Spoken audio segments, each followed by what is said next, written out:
So Kiyoshi and the gang finally arrived at this hot spring, right? The Exorcist Association Goma Hot Spring, where this is like a top of the line, like exclusive health resort to help heal injured exorcists. And they're gonna be a part of the VIP section. Now they're happy as fuck because they always knew that he was like rich or some shit like that. But then come to find out, no, he's not necessarily rich. He did gamble money away. It's just simply the fact that he's a ex-cross paladin and he's beloved. So he's just abusing power.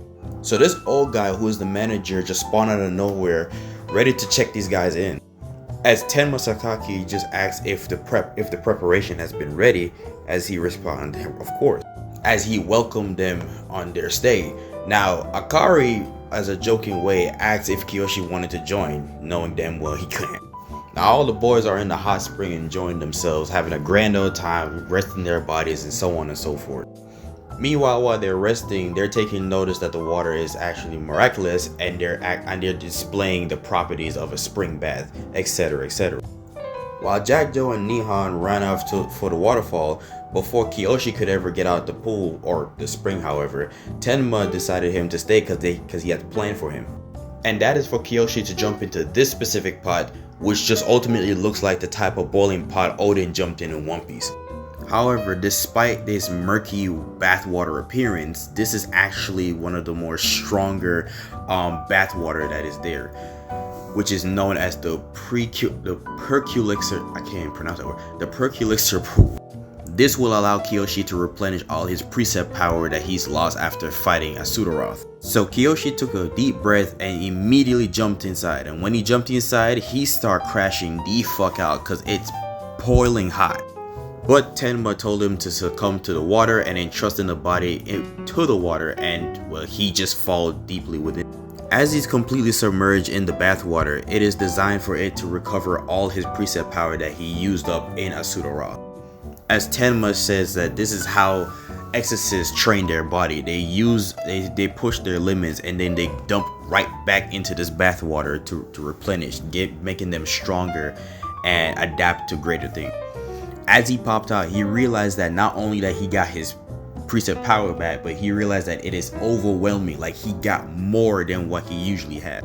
As Tenma explained that the exorcist world, this is commonly known as all system closed, where always you're now fully recovered.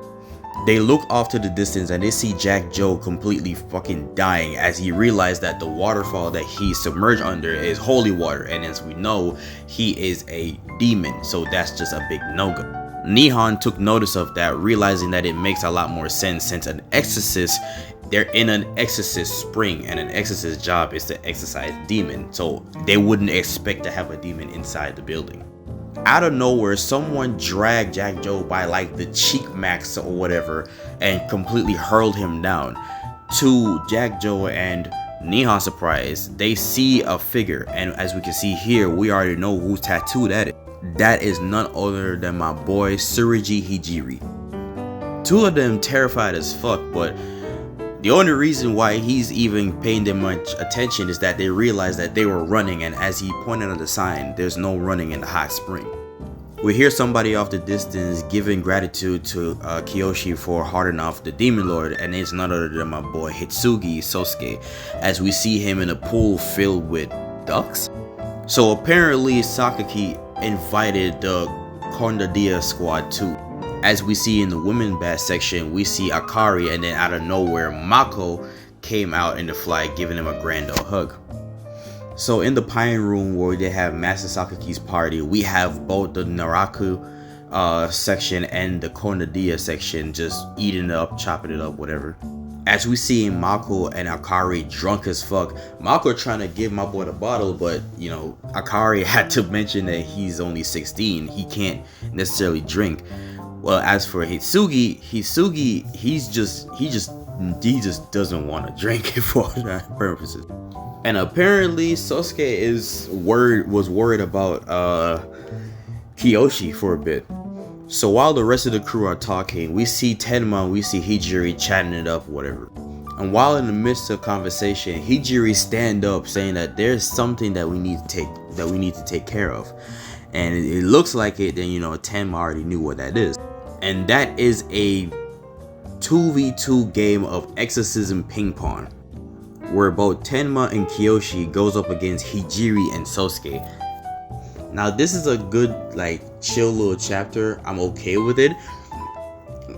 So I personally give it like a 7, if not a 8.5. But let me know what y'all think.